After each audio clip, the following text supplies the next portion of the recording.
There is a photograph on the wall of the machine shop at the Junkins farm.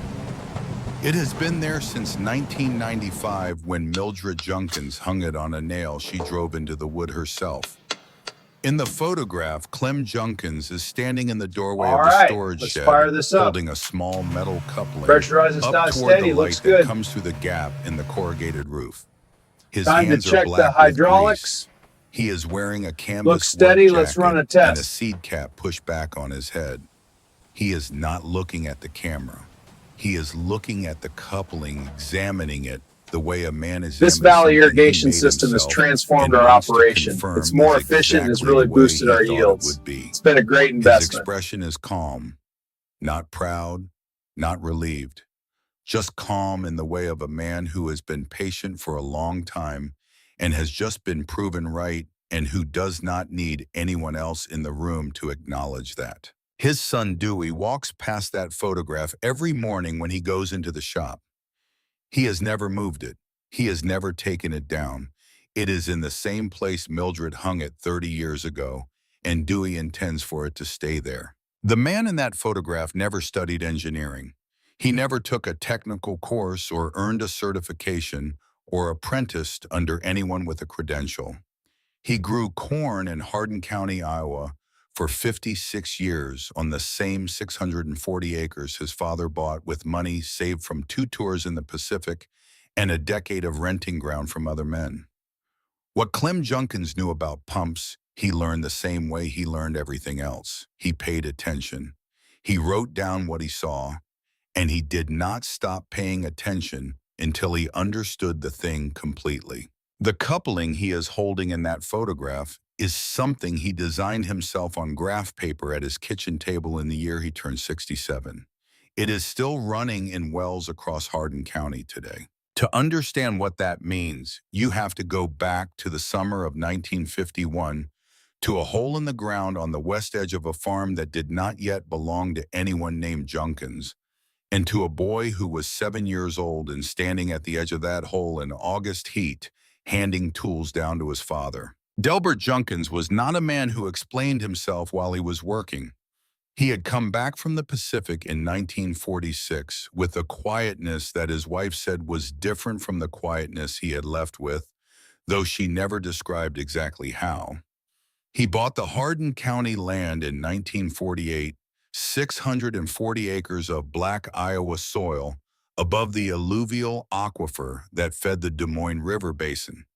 And he spent the next 3 years making it into something that could sustain a family before he built the house. The well came in 1951.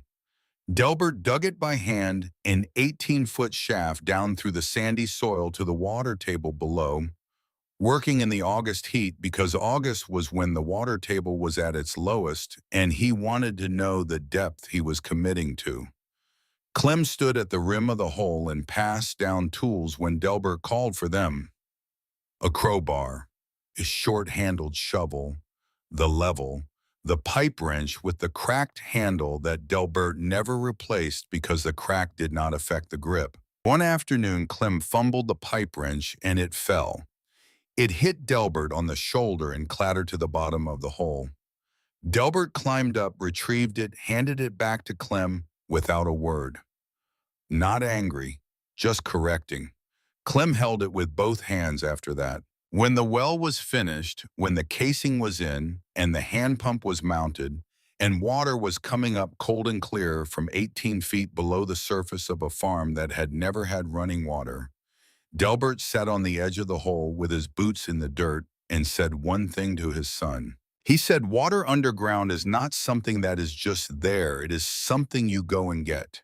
And you have to understand where you are getting it from." Clem was 7 years old. He did not fully understand what his father meant. But he remembered the way Delbert said it, not as a lesson, but as a fact, the way you state a thing that does not require argument, because it is simply true. Clem would carry that sentence for the rest of his life.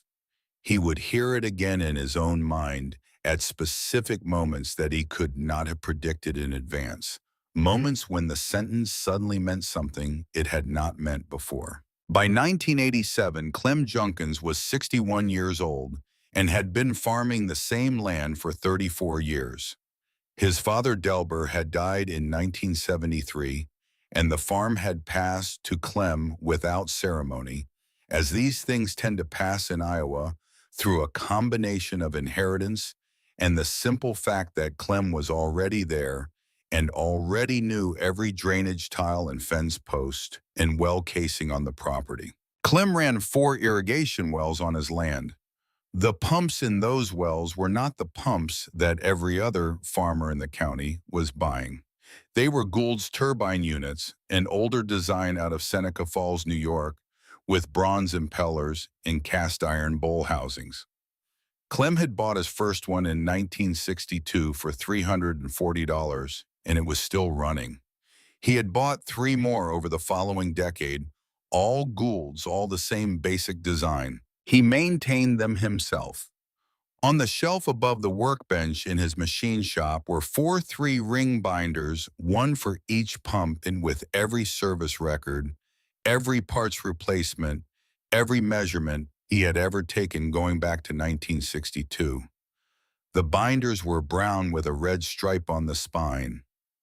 He had bought them at the Pamita store in Eldora. The hinges on the oldest ones had cracked from age, and he had reinforced them with electrical tape black against the brown cover, and he had never considered replacing them because the pages inside were what mattered, and the pages were fine. Mildred, his wife of 32 years, had told their son Dewey once that Clem kept better records than most doctors kept on their patients. Dewey was 20 years old at the time, and he nodded without really understanding why the comparison mattered. He would understand later. 30 miles north of the Junkins farm on Highway 30 outside of Eldora sat the operation that supplied irrigation equipment to most of Hardin County. Heartland Pump and Supply. 14 employees. 3 service trucks with the company logo on the doors. A 12-bay service facility and a parts department that stocked more Grundfos centrifugal pump components than any distributor within 100 miles. Service contracts with 3 county drainage districts. The name on the jacket above the left breast pocket was Merle Mabry. Merle was 44 years old in 1987. He had built Heartland from a 2-bay shop into what it was over 15 years of selling, servicing, and handshaking his way into being the man whose name farmers called when something stopped working underground. He was broad-shouldered and loud in a room, not aggressively, but naturally the way some men fill a space without trying. When Merle Mabry told a farmer what pump to buy, the farmer bought it. That was the arrangement in Hardin County. That was simply how things worked. Merle sold Grundfos centrifugal submersible units exclusively. He had sold more than 400 of them since 1978. The failure rate in the county was something he had learned to manage as a revenue stream rather than a problem. A pump failed, his crew pulled it, the distributor honored the warranty, a new unit went in, and the service call generated $300 to $450 depending on the depth of the well. It was a system. It worked for Merle. The man who actually touched the failed pumps was Elmo Holt. Elmo was 32 years old in 1987, Heartland's senior field technician, the one who drove the service truck out to the farm and operated the well crane and pulled the pump casing up out of the ground when a unit failed. Elmo had been doing this work for 8 years. He was good at it.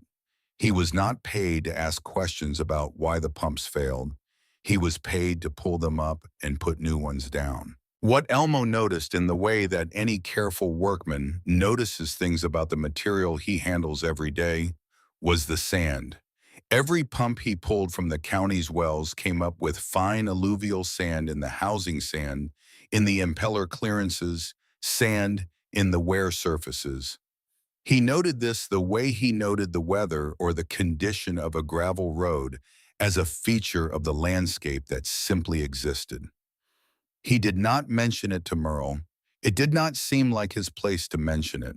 Merle stored the failed units in the lean-to shed behind the main shop building. Corrugated steel roof dirt floor, a sliding door that never quite slid all the way to the frame. The pumps went in and stayed there. By 1990, there were 11 of them. By 1993, there would be more than 25. Merle had not decided to keep them.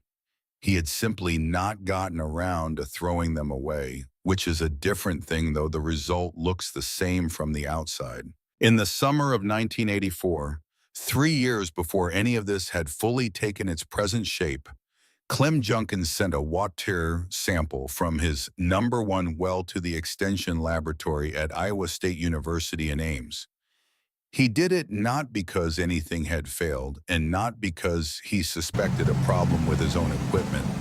He did it because he had been watching his neighbor's pumps fail with a irregularity that seemed to a man who maintained his own equipment carefully and tracked the numbers to be higher than random chance would predict. The call All came right, from a let's woman fire named this Dr. up. Rowena Oser, who was Pressure a rises not groundwater steady, looks specialist with good. the ISU Extension Service, and who Time to apparently check the believed in calling hydraulics. rather than simply mailing Look a steady, report let's when the run a numbers in test. that report seemed worth a conversation. She told Clem that the sand content of his well water had tested at 230 parts per million This valley on irrigation a system dry has transformed afternoon in our August. operation. It's more She told him efficient and that has the really standard boosted our design yields. tolerance It's for been the a great Grundfos investment. centrifugal submersible units being sold throughout the county specified a maximum sand content of 50 parts per million. She paused after saying that the way people pause when they want to let a number land before they continue. Clem asked her if she could send the full technical documentation. She said she could and would, and that she was also including some additional material on the mechanics of impeller wear under particulate load conditions, which she thought he might find useful. He thanked her. He hung up the telephone. He went to the shelf above his workbench and took down the binder for the #1 well. He turned to the first blank page near the front. He wrote the date. He wrote the laboratory name. He wrote the number 230 parts per million, and he drew a circle around it with a red pen, a careful circle closed completely. He did not call Merle Mabry. Merle Mabry did not call him. He read the 12 pages Dr. Oser sent him in a single evening at the kitchen table, making small notations in the margins in pencil, the kind of notations a man makes when he is not yet sure which details will matter and wants to mark everything that might. When he was finished, he put the pages in the pocket of the #1 binder behind the service records where he kept supplementary documentation. He did not tell anyone what the number was, not because he was secretive, but because in the 8 years that followed, not one person in the county's irrigation system, not Merle Mabry, not the Grundfos distributor, not a single service technician ever asked Clem Junkins or anyone else a simple question. They never asked what the water in the wells actually contained. The number sat in the binder. The pumps in the county continued to fail at the rate they had always failed, and Clem Junkins continued to pay attention. The summer of 1989. Clem was driving the fence line on the south edge of his property when he saw the Heartland truck parked in the yard of the Satterwhite farm 2 miles north. Roscoe Satterwhite ran 480 acres and had been Clem's neighbor for 25 years. Clem pulled his truck over at the gate, got out, walked across the field to where Elmo Holt had the well crane set up, and was in the process of pulling a Grundfos unit that had failed for the second time in 3 years. The pump came up out of the ground, dripping and covered in the fine gray sand of the alluvial layer. Elmo set it on the ground and crouched beside it, beginning the inspection that would determine whether it went back to the distributor as a warranty pull or stayed on the farm as a parts unit. Clem walked over and stood looking at the pump. He could see the wear pattern on the impeller housing from where he stood. It was exactly the wear pattern he would have predicted. He crouched down and picked up a fragment of the impeller that had sheared off a piece about the size of a quarter, and he looked at the brake surface. Elmo looked up at him. Clem said, How many of these do you pull in a year? Elmo said enough to keep me employed. Clem set the impeller fragment back down where he had picked it up, placed it gently, not dropped it. He said the aquifer under this county runs 230 parts per million sand content in August. Grundfos built this pump for water with less than 50. Elmo was still crouched. He stayed still for a moment looking at Clem. Then he turned back to the pump and continued his inspection. He did not respond, but he did not turn back immediately either. There was a pause, perhaps 2 seconds, perhaps 3, in which Elmo Holt heard what Clem had said and did not dismiss it entirely. Clem watched him for a moment. Then he walked back across the field to his truck. He did not know as he drove home along the fence line whether Elmo would remember that number. He did not know that Elmo would carry it for 13 years before doing anything with it. Some information travels faster than the person who sends it. Some takes longer than seems reasonable. Clem Junkins had learned by 1989 not to expect either. 3 years later, in the summer of 1992, Clem drove to Heartland to buy a box of shaft seal kits for his own pumps. He ordered them at the parts counter and stood waiting while the counterman went to the back to pull the stock. While he waited, he walked around the side of the building to the lean-to shed. The door was open about 3 feet. Clem stood at the gap and looked in.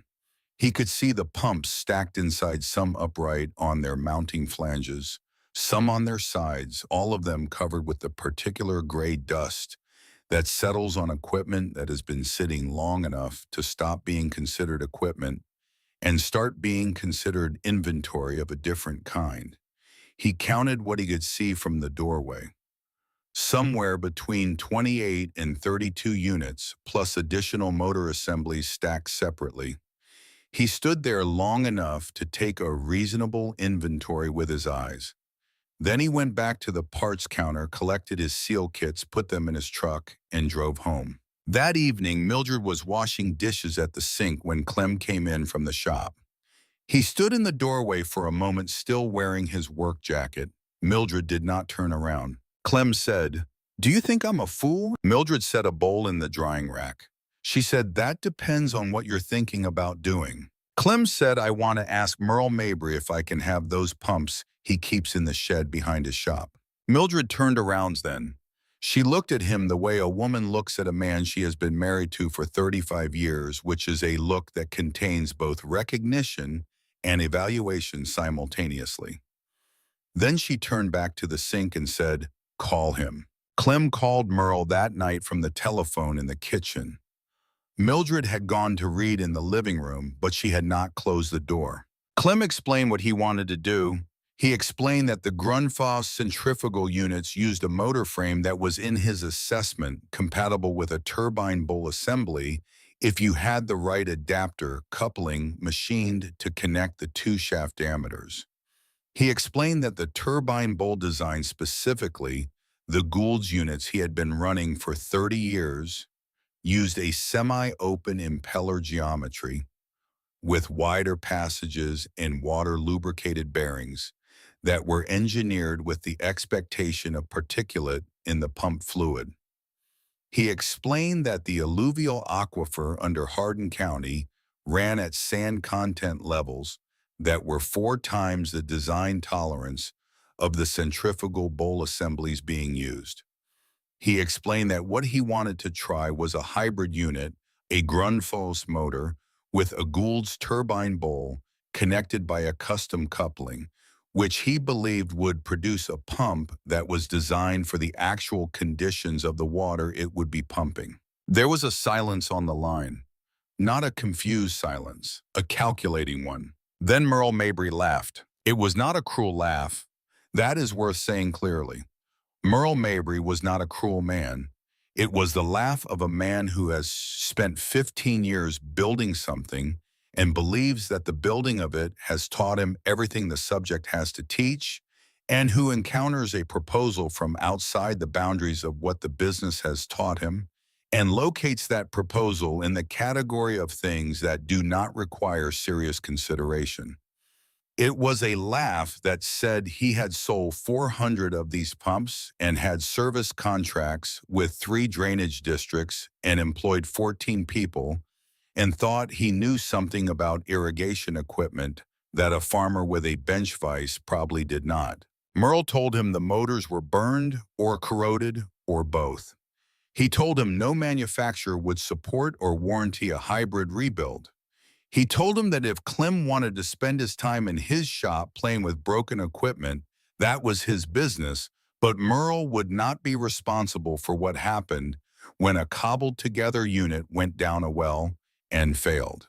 He said the word cobbled together in a particular way that communicated his full opinion of the proposal in 2 words. Clem said he understood.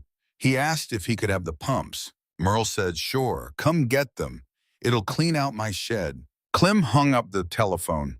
He stood in the kitchen for a moment. From the living room, Mildred called without looking up from her book. Did he laugh? Clem said yes. Mildred said good. That means he's not prepared for anything. She turned a page. Clem stood in the kitchen for another moment, then went to the shelf where he kept his notepads, took one down, and began writing a list. He was 66 years old. He had been watching this county's water for 8 years and its pumps for 30. He had a number circled in red in a binder on his shelf, and he had a shed full of equipment that the county's largest irrigation dealer had just given him for free because he did not think they were worth the effort of finding out what they actually were.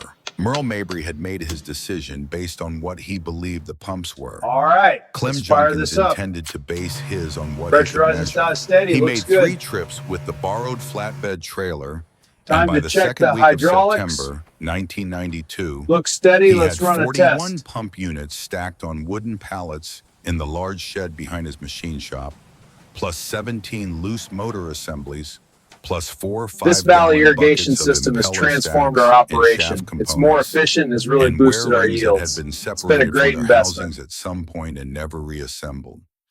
He tagged every unit with a strip of orange flagging tape and a number written in black marker. He opened a 5th 3-ring binder. He wrote the date on the inside cover.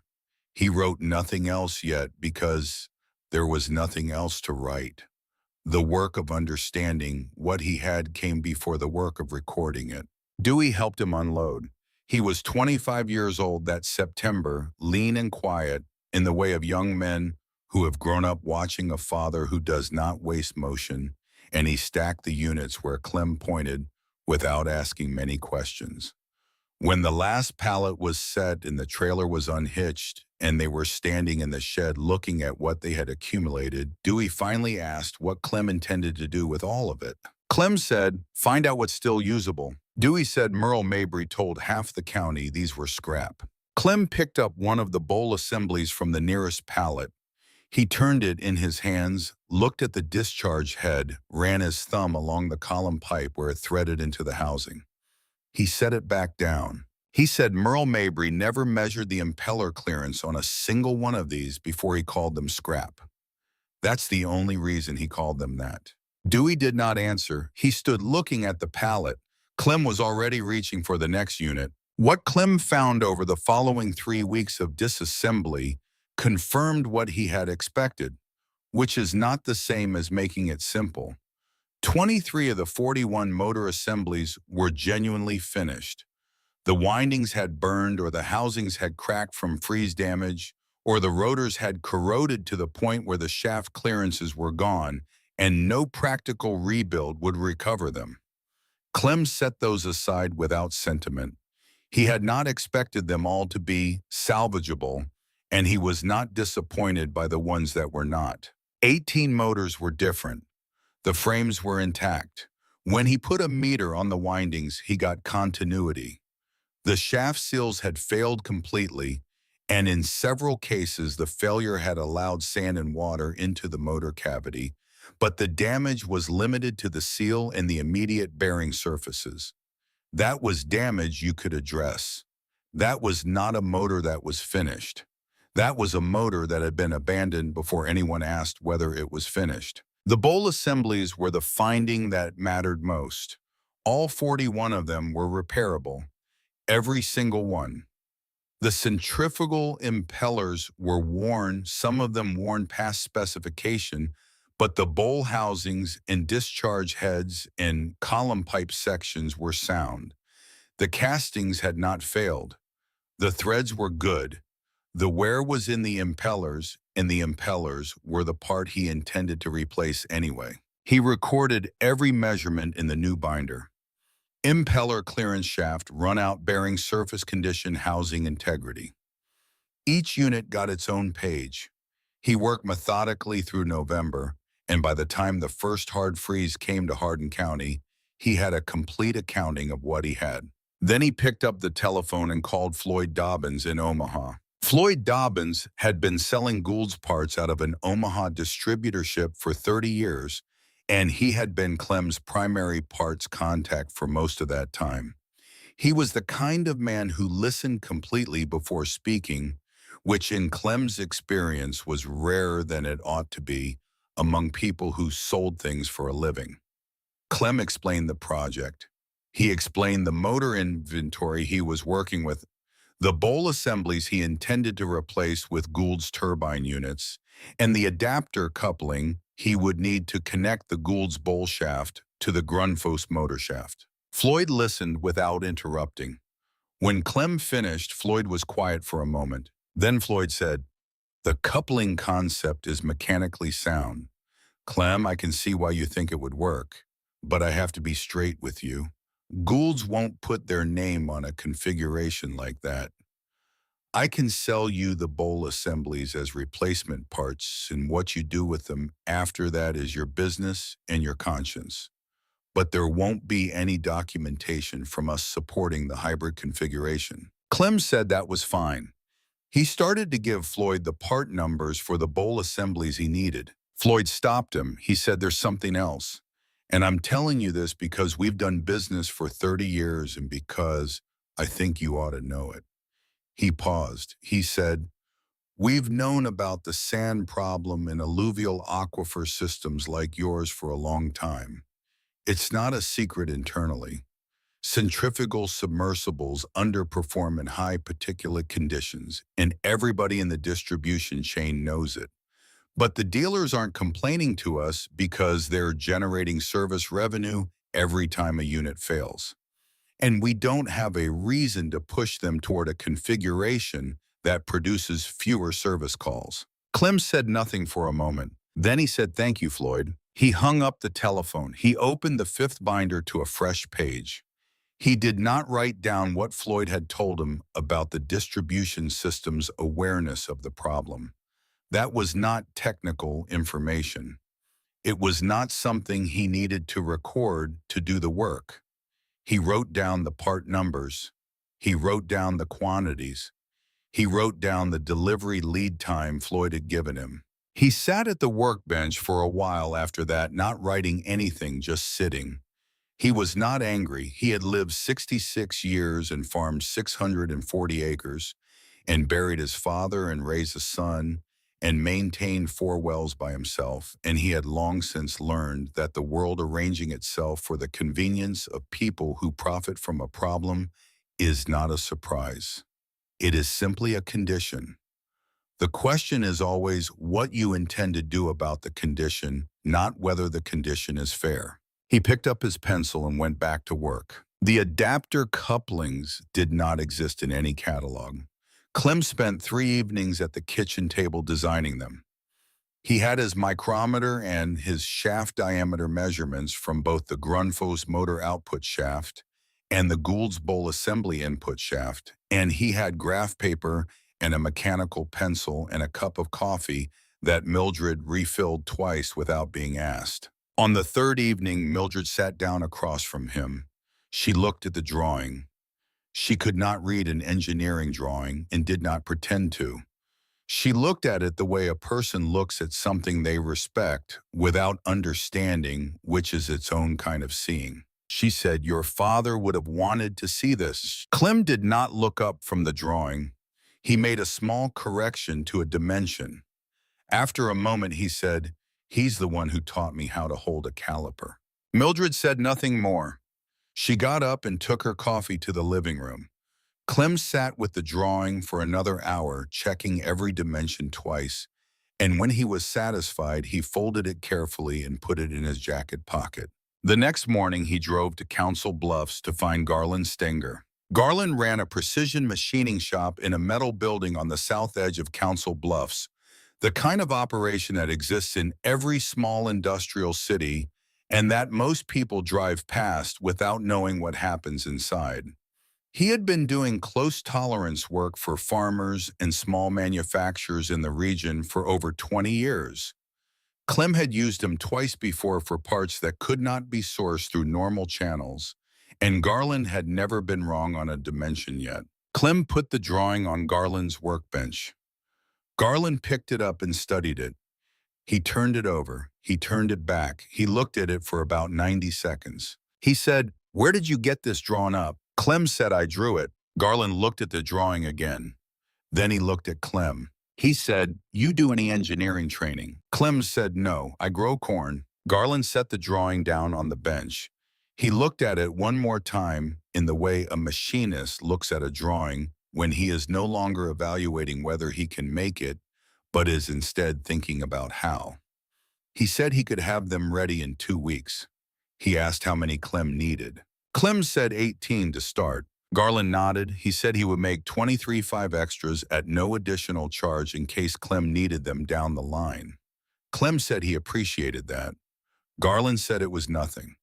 He had the look of a man who had just been given a problem that interested him, and that look in a machinist is the closest thing to a guarantee you are going to get.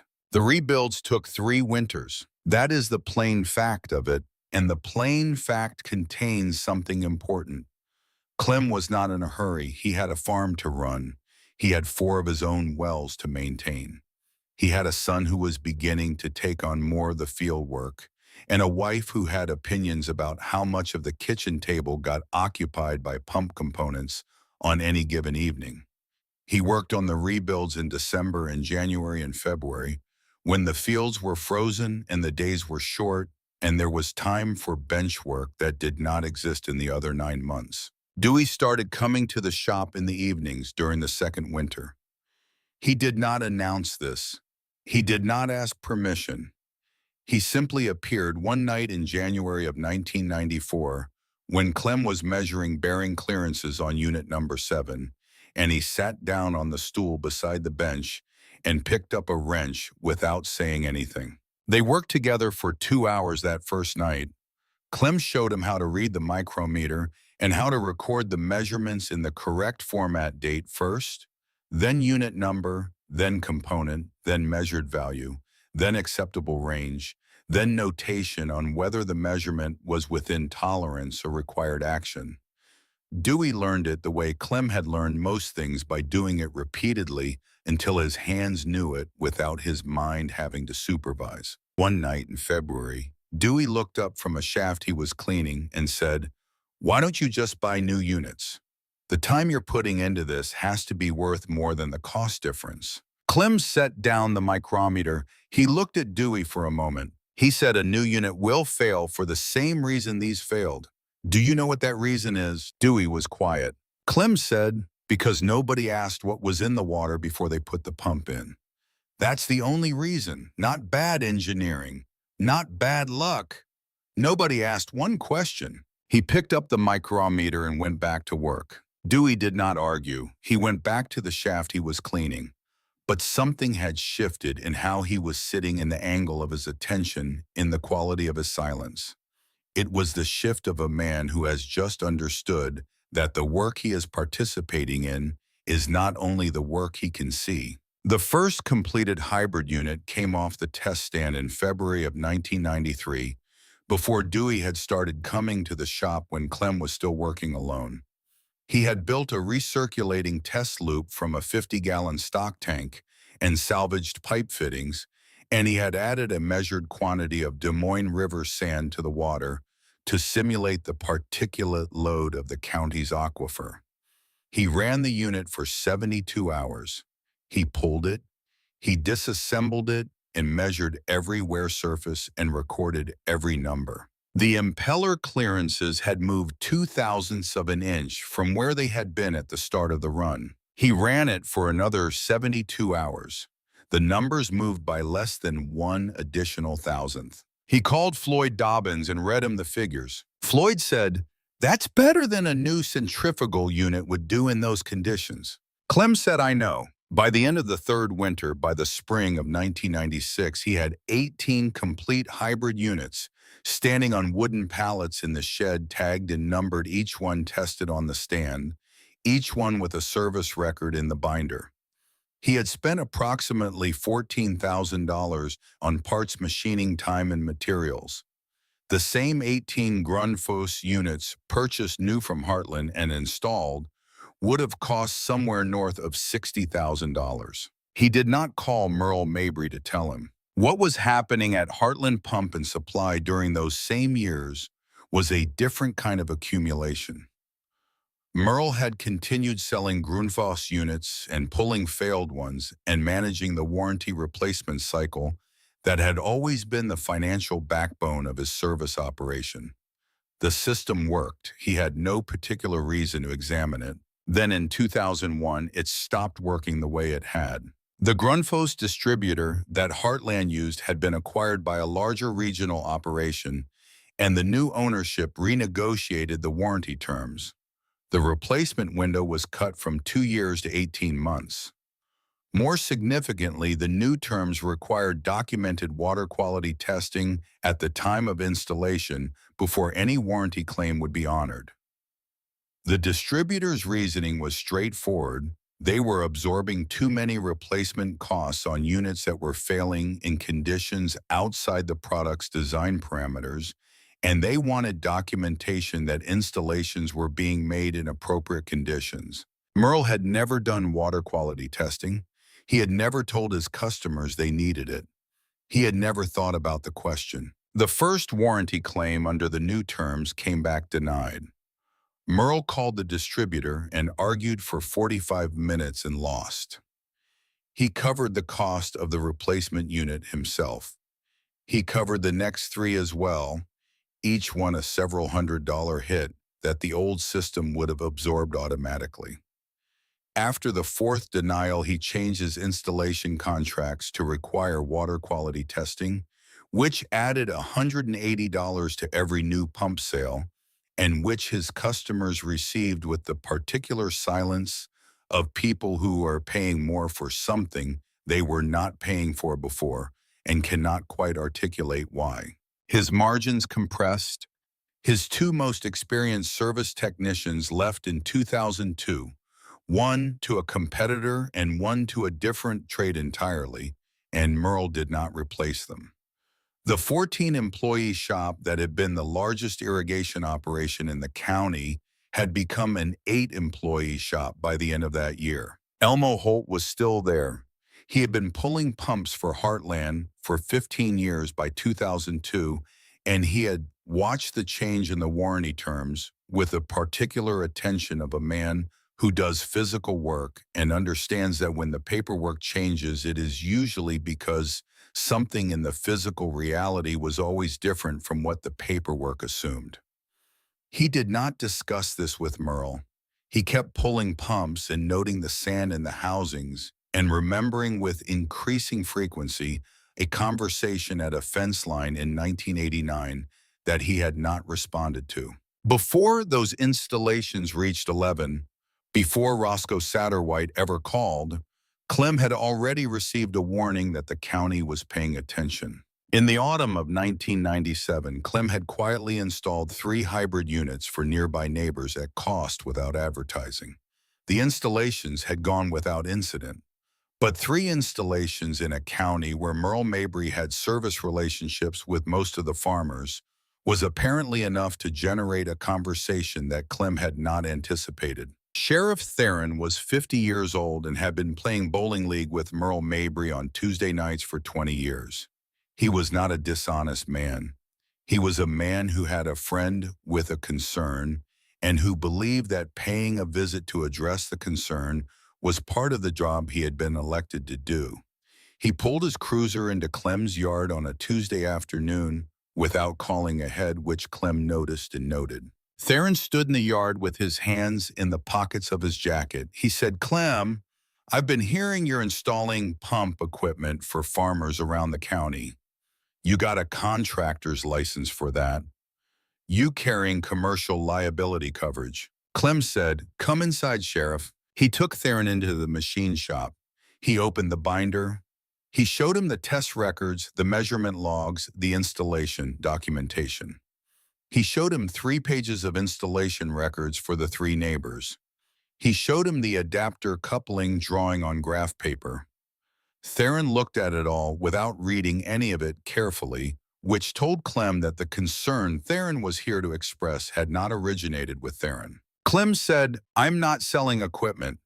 I'm helping neighbors with an installation at my cost because I have equipment I built and tested, and I believe it will outlast anything they can buy from the existing dealer. I spoke to an attorney before I did the first one. My liability position is sound." Theron said Merle's concern is that if one of these things fails, there could be exposure for both of you. You were working with his inventory. Clem said Merle Mabry gave me that inventory for free and called it scrap. A man cannot give away his legal interest in something and then reclaim it when the thing turns out to have value. My attorney was clear on that. Theron had nothing to say to that. He stood for another moment looking at the binders on the shelf, looking at the pallet of completed units in the corner of the shed through the open door. He was not a stupid man, and he could see that whatever was happening here was more carefully constructed than he had been led to believe when Merle called him. Before he got back in his car, he turned and said, "You're making enemies. You don't need to make, Clem." Clem said, "I'm not making anything, Sheriff. I'm fixing pumps." Theron drove away. That evening, Clem called his attorney and then called his insurance agent and increased his personal liability coverage to a level that made him comfortable for the scale of what he was doing. He was not shaken. He was not angry. He was, if anything, more settled than he had been before Theron arrived, because the visit told him something useful. Merle Mabry was worried. A man who is not worried does not send a friend with a badge to deliver a message about liability. Clem went back to the shop after dinner and worked on unit number 14 until 10 o'clock. The autumn of 2002. Roscoe Satterwhite's Grundfos unit failed for the 3rd time in 4 years. Elmo Holt drove out to pull it. Clem was not at the fence line this time. He was in his own shop working on one of his own well's annual service when Roscoe called him that evening. Roscoe said the Heartland technician had told him the motor was burned and the bowl assembly was worn beyond specs, and the unit needed full replacement. He said the quote for a new unit installed was $2,100. He said, "Clem, I heard you've got some pumps in your shed." Clem said he did. Roscoe came over the next morning. Clem took him into the shed and opened the binder for unit number 11, which matched Roscoe's well specification. Same depth, same flow rate, same discharge configuration. Clem showed him the test records, the wear measurements, the installation history of the units he had already placed for other neighbors, 3 of them by that point all running without incident. Roscoe looked at everything for a long time. He was a careful man about money and a careful man about his equipment, and he was not going to decide quickly. He said, "Clem, you and I have been neighbors for 30 years. If this thing fails, I don't want that to sit between us." Clem looked at him steadily. He said, "If it fails, I will pull it myself and put in another one at no charge and spend whatever time it takes to understand what I got wrong. But it won't fail for the reason the Grundfos failed. Because this pump was built for the water it's going to be pumping. And that water is the same water it's always been." Roscoe was quiet for a moment. Then he said, "What do you want for it?" Clem said $800 installed, 2-year guarantee replacement at no charge if it fails. Roscoe said yes. Clem installed it on a Wednesday in October. The pump ran. The flow rate was within 5% of the original well specification. The amp draw was nominal. The discharge pressure was steady. Clem recorded every measurement in the binder, added a page for Roscoe Satterwhite's well with the date and the installation data, and signed it with his initials and the date. 3 neighbors after Roscoe, then 7, then in the spring of 2003-11, everyone running, not one call back. Word in a small county moves the way water moves across a flat field after a hard rain. Slowly at first, then at some point you cannot quite identify all at once. November 2003. Merle Mabry heard about the 11 installations from 3 different people on the same Tuesday morning at the grain co-op, each of them apparently unaware that the other 2 had already told him. He drove to the Junkins farm that afternoon without calling. Clem was coming out of the machine shop with a shaft seal in one hand and grease up to his wrist when Merle pulled into the yard. Merle stood by his truck with his hands in his jacket pockets. He said he had heard Clem was selling pumps. Clem said he was not selling them. He was installing them for neighbors at cost. Merle said that was the same thing. Clem said it was not the same thing and Merle knew it. A silence between them in the yard. Merle looked toward the shed. He asked if he could see what was in there. Clem opened the door. Merle walked along the row of pallets slowly. He looked at the units, looked at the orange flagging tags, looked at the adapter couplings visible on the nearest assembly. He picked up the binder from the shelf above the nearest pallet, opened it, and read. He read the test stand records from 1993. He read the wear measurements from the 72-hour runs. He read the installation records. He stopped on the page that recorded the results of the second 72-hour test, the impeller clearance data, after 144 hours of running in sand-laden water. He read the numbers twice. He set the binder down. He did not look at Clem. He said, "I told you these were scrap." Clem said, "You were right for the purpose you had in mind for them." Merle turned and looked at Clem for the first time since they had entered the shed. It was the look of a man who has just been told something he already knew, but had been successfully not knowing for a period of time, and who can feel the period of not knowing collapsing around a specific number he just read in a binder. He said, "How many have you put in?" Clem said 11, no failures. Merle closed the shed door on his way out. He walked to his truck, he got in, and sat with the engine running for a moment. Then he rolled down the window. He said, "You need to understand that what you're doing creates legal exposure for both of us." Clem said, "I've spoken with my attorney and my insurance carrier. I'm comfortable with my position." Merle rolled the window up and drove away. Clem stood in the yard and watched the truck reach the road and turn north toward Highway 30. The afternoon was gray and cold, and the fields on either side of the drive were bare. The corn long since harvested, the soil dark and flat all the way to the tree line. He stood there until the truck was out of sight. Merle Mabry drove 12 miles back to Heartland Pump and Supply that afternoon, knowing things he had not known that morning. He knew that 11 of his former customers were running pumps that had been rebuilt from the equipment he had stored in his shed as worthless and given away for free. He knew that the man he had laughed at on the telephone in 1992 had been right about the water, right about the design, right about the rebuild, and right about the results. He knew that the test records he had just read the numbers in that binder represented 11 years of careful work by a man who had never stopped paying attention to a problem that Merle himself had learned to profit from rather than solve. That is a specific kind of knowledge. It does not become easier to carry as the miles go by. Elmo Holt had been with Heartland Pump and Supply for 19 years when he decided to leave. He did not make the decision dramatically. He made it the way a man makes a decision that has been accumulating for a long time and finally reaches the point where not deciding is itself a choice he is no longer willing to make. The competing company out of Council Bluffs had been taking Heartland's service contracts one by one since 2001. They were selling a different pump line, one with better published tolerances for high particulate aquifer conditions, and they were winning bids that Merle was losing partly on price and partly on the fact that their equipment was simply better suited to the county's water. Elmo had watched this happen from inside the operation that was losing, and he had understood what was happening before Merle had acknowledged it. He found work with the Council Bluffs Company in the summer of 2006.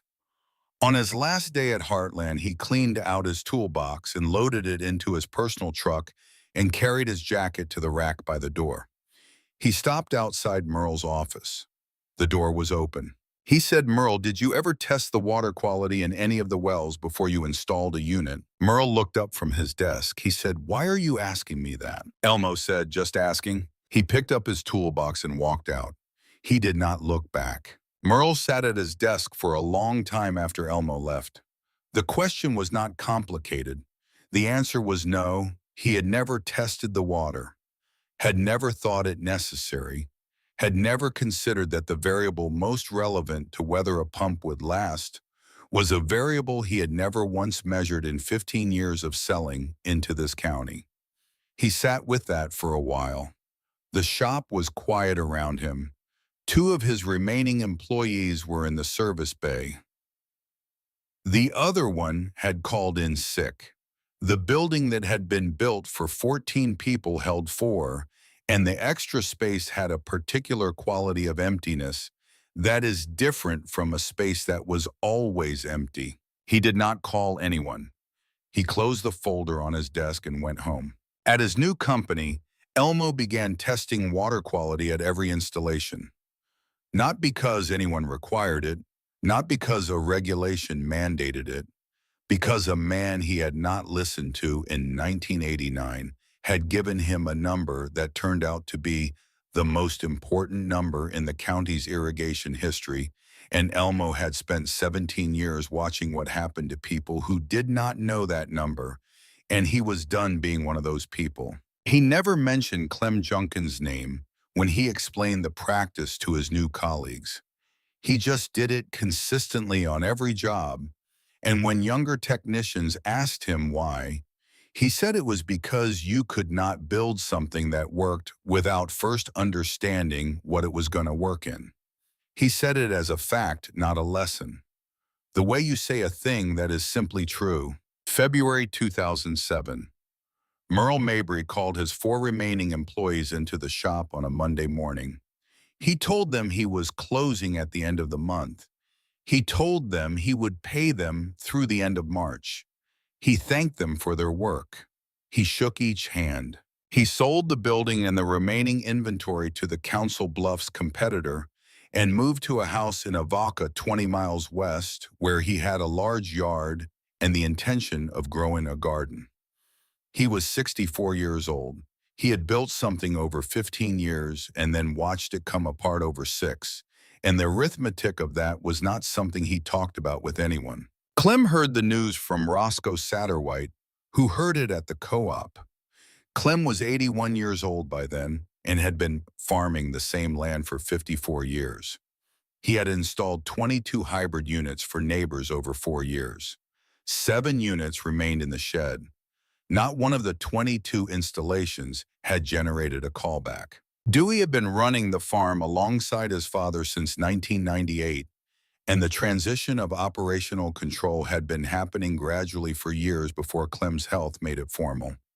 In 2009, Clem had a cardiac episode that required a hospital stay and a period of restricted activity, and it was during that period that the farm and everything on it passed incrementally to Dewey, in the way these things pass when a son has been paying attention long enough to already know what needs to be done. Dewey sat beside his father's hospital bed on the second evening of the stay. The room was quiet. Outside the window, the February light was already gone by 5 o'clock, and the hallway sounds came through the closed door muffled and distant. Clem had been awake for an hour but had not said much. Dewey was used to that. He sat and waited. Clem looked at the ceiling for a while. Then he said, "Do you know why my grandfather never hired anyone to dig a well?" Dewey said he didn't. Clem said, "He said if you don't do it yourself, you won't know what can go wrong. And if you don't know what can go wrong, you can't fix it when it does." Dewey waited. Clem said, "The binders in the shed. Don't scan them onto a computer and throw away the originals." Dewey said, "Dad, nobody's throwing anything away." Clem said, "I know. I'm telling you anyway." They sat in silence for a while. The monitor beside the bed made its small, regular sound. Dewey looked at his father's hands on the blanket, the particular thickness of them, the way they had always looked like they belonged to someone in the middle of work, even when they were still. He said the binders will stay exactly where they are. Clem nodded. He closed his eyes. He was not frightened, which Dewey found in its own way the most clarifying thing about sitting in that room. His father was not frightened because his father had done the work. Everything that needed to be recorded had been recorded. Everything that needed to be maintained had been maintained. The wells were running. The numbers were in the binders. There was nothing he had left undone that was undoable. Dewey drove home that night and went directly to the shed. He turned on the lights and stood looking at the 7 remaining units on their pallets. He did not touch them that night. He just looked at them for a while, understanding for the first time with the clarity that tends to arrive in hospitals that they were not inventory. They were a record of a man's understanding of a specific problem, and they carried that understanding the way a well carries water, as something to be drawn on when needed. Over the following weeks, while Clem recovered, Dewey pulled each of the 7 units from storage and disassembled them and inspected every component. He replaced what had degraded. He put them back on the pallets in better condition than he had found them. He added a section to each binder: storage inspection, date, findings, actions taken. He signed each page with his initials the way Clem had signed his. He had learned the format in his father's shop during winter evenings in the 1990s, sitting on a stool with a wrench in his hand, and the format was in his hands now. The way anything learned by repetition lives not in memory exactly, but in the motion itself. In the spring of 2011, a farmer named Odell Weatherby drove out to the Junkins farm looking for Dewey. Odell was 67 years old and ran 320 acres east of Eldora. He had bought his irrigation system from Heartland in 1999 and had been getting service work done through the Council Bluffs Company since Heartland closed. They had quoted him $2,400 for a new unit to replace a failed pump, and Roscoe Satterwhite had told him at a parts counter in town that there was a Junkins pump that had been running in Roscoe's number 2 well for 9 years without a single service call. Dewey took Odell into the shed. He opened the binder for unit number 17, which matched Odell's well specification. He showed him the original test records his father had kept from 1993, the wear measurements, the installation records that ran from 2003 through 2007.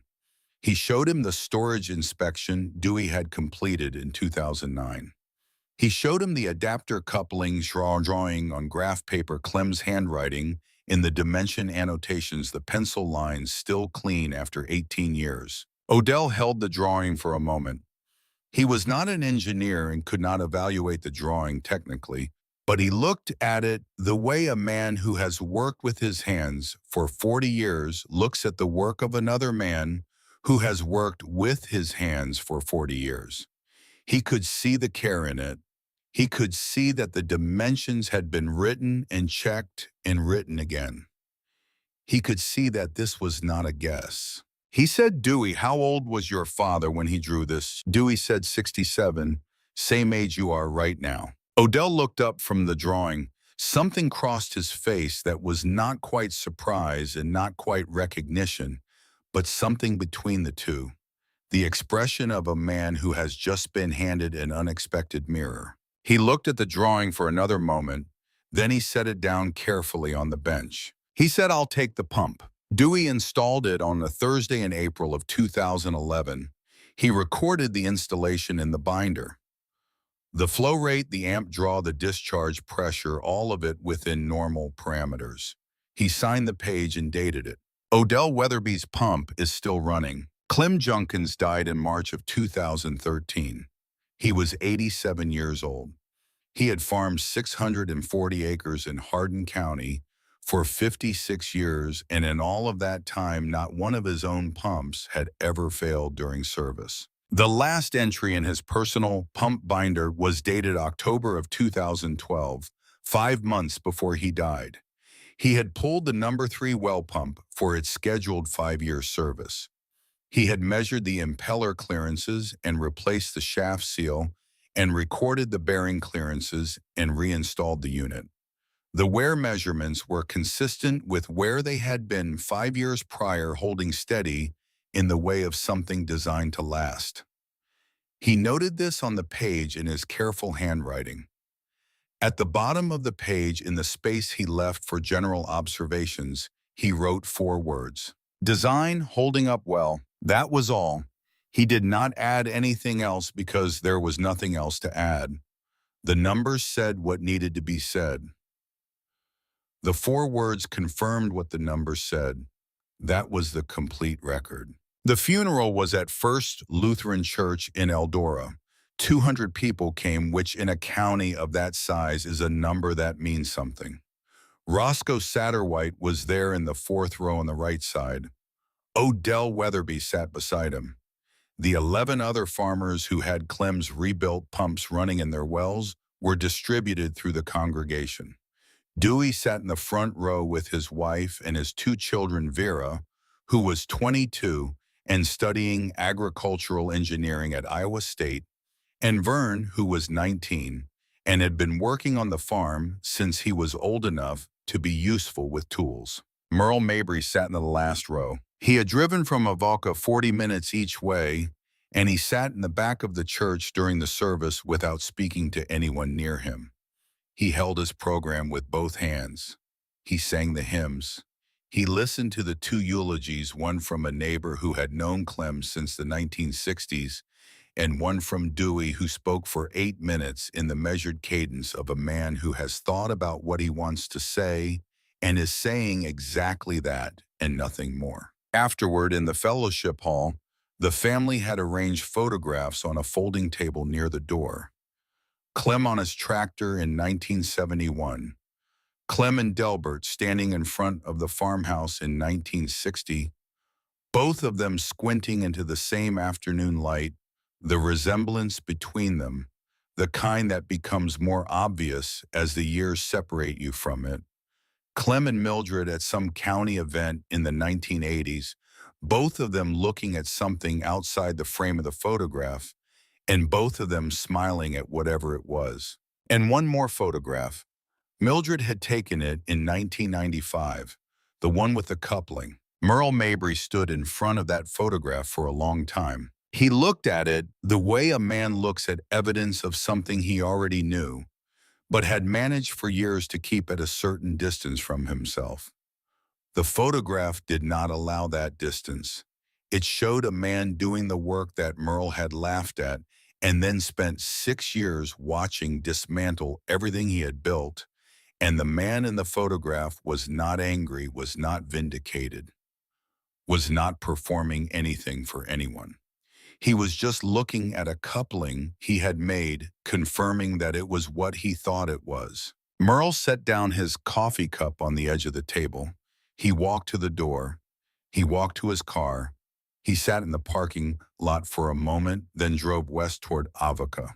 Dewey saw him go. He was standing across the room with a group of neighbors, and he watched Merle walk out and did not say anything. He understood that there was nothing to say.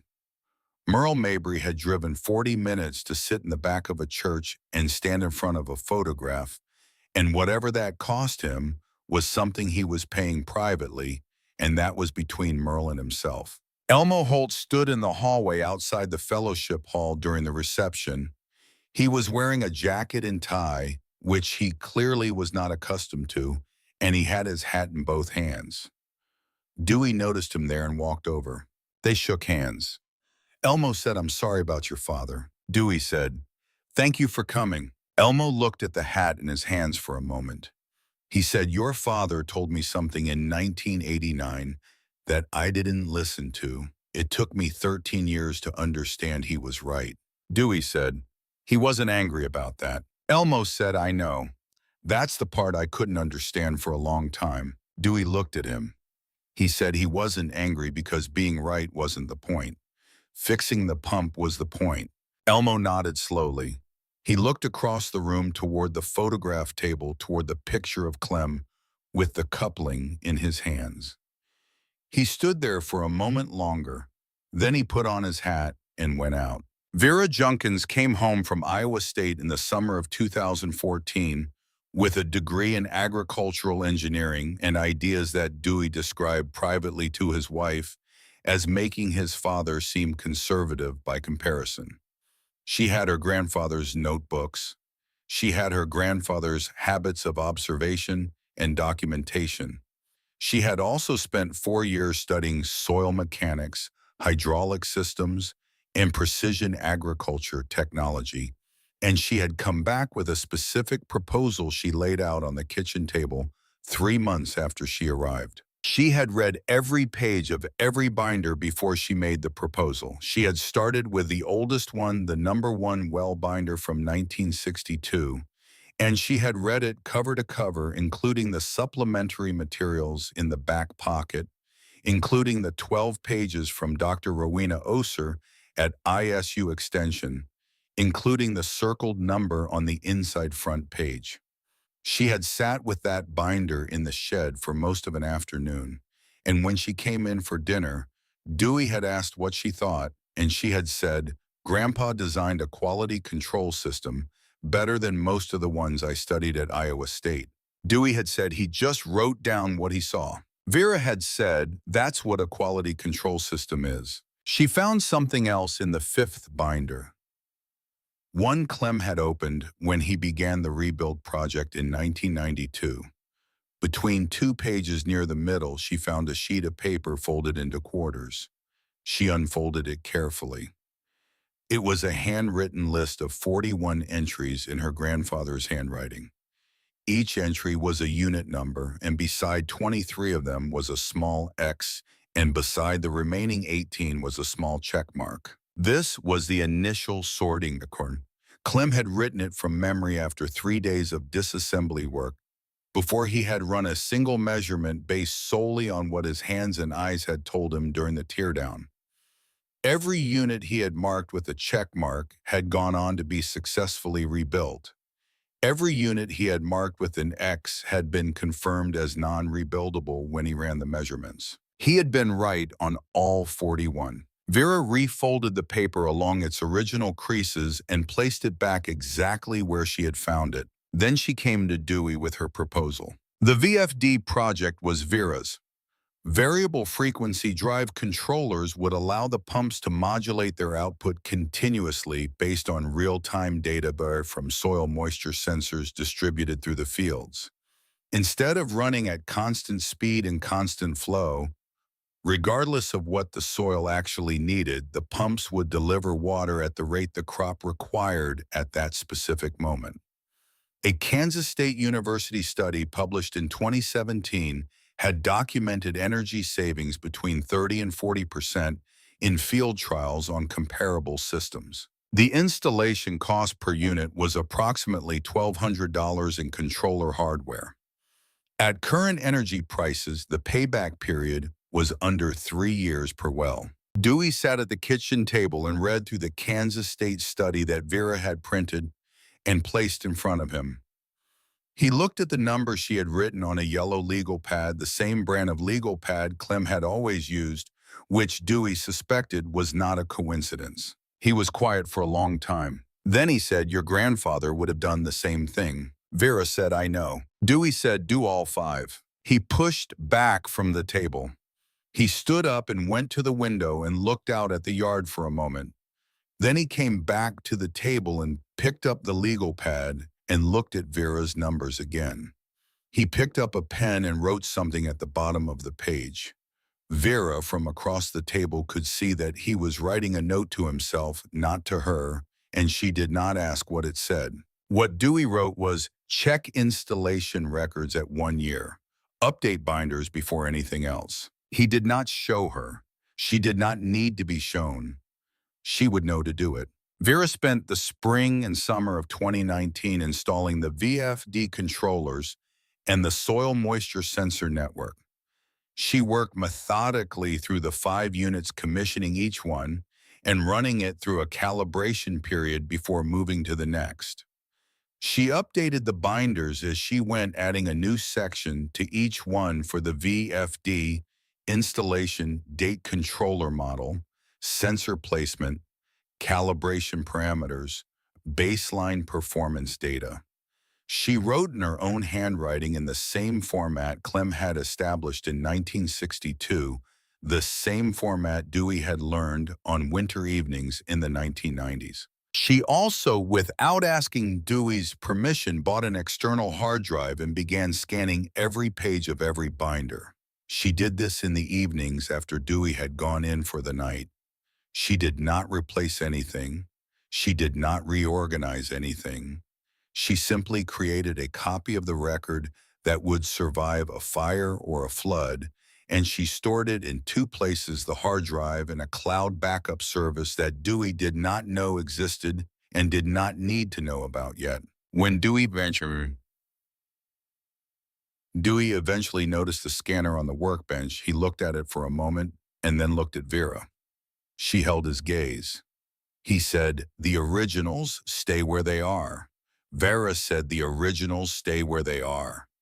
Dewey nodded once and went back to what he was doing. The 5 VFD units ran through the summer of 2019, and the summer after that, and the summer after that. The energy bills came in at 34% below the pre-conversion baseline. The soil moisture data allowed the system to irrigate with a precision that fixed speed pumping could not approach, delivering water when the crop needed it and stopping when it did not. The wear data in the binders showed the units performing within specification, the impeller clearances, stable, the bearing surfaces holding. In 2021, Dewey drove to Avalka on an errand that took him past the street where Merle Mabry lived. He did not stop. He was not going to stop. He drove past a house with a large yard and a well-kept garden, visible over the fence, roses along the south side, a vegetable section in the back. The garden was by all appearances very good. Merle Mabry was 78 years old. He had been out of the irrigation business for 14 years. Dewey had not spoken to him since the day at the shed in November of 2003, nearly 18 years before. He did not think about that day with resentment. He thought about it the way you think about a moment that reveals something true, a moment when you understood something about the difference between a man who asked the right question and a man who has built a business on never needing to. Dewey drove on toward his errand. There is a photograph on the wall of the machine shop at the Junkins farm. You already know the one. Mildred hung it in 1995, and it has not moved since. Clem not looking at the camera, looking at the coupling, his expression telling you everything you need to know about the difference between a man who believes he is right and a man who is checked. Dewey walks past it every morning. Some mornings he stops for a moment, and some mornings he does not. On the mornings when he stops, he is not looking at his father exactly. He is looking at the coupling in his father's hands the same way his father was looking at it, because there are things you inherit from the people who raised you that are not property and not money and not land. They are ways of looking at a problem. They are the habit of writing down what you see. They are the understanding that a thing is not finished just because someone decided it was not worth continuing. The 5 pumps that Clem Junkins rebuilt between 1993 and 1996 using motors that a distributor marked as non-rebuildable and bowl assemblies from a manufacturer in upstate New York, and couplings machined to thousandths of an inch from a drawing on graph paper, are running on the Junkins farm today. They are connected to soil moisture sensors and variable frequency controllers that Vera installed and calibrated and continues to monitor. The binders that record their history are on the shelf in the shed where Clem put them, the brown covers and the red stripe on the spine, and the electrical tape holding the hinges together on the oldest ones. Vera keeps a digital backup. Dewey keeps the originals. Both of them keep adding to the record, Vera in her handwriting and Dewey in his, the same columns in the same format and the same habit of writing down what you see and not stopping until you understand it. Delbert Junkins said something to a 7-year-old boy at the edge of a hand-dug well in 1951. He said water underground is not something that is just there. It is something you go and get, and you have to understand where you are getting it from. Clem Junkins spent 56 years understanding it. He understood it when he circled a number in red in 1984 and kept it in a binder while the county's pumps failed around him at a rate that everyone accepted because everyone was profiting from the accepting. He understood it when he stood at the door of a shed full of discarded equipment and saw not scrap, but a question that nobody had thought to ask yet. He understood it in the way of a man who has been writing things down for 30 years and knows the difference between a thing that is finished and a thing that has simply not yet been given the attention it deserves. Merle Mabry was right about 23 of the motors. He was wrong about the other 18. The distance between those two numbers, between what was actually finished and what was finished only because no one had measured it, is the distance this entire story lives in. The aquifer under Hardin County still runs warm in August. It still carries sand. It has always carried sand. It was always going to carry sand. The pumps Clem built for that water are still pulling it up, still running in the wells of neighbors whose names are written in a binder that started in 1962 and has not stopped being written in since. He knew what the water carried. He wrote it down. He built something that fit the truth of it. That is the whole of what happened. That is enough.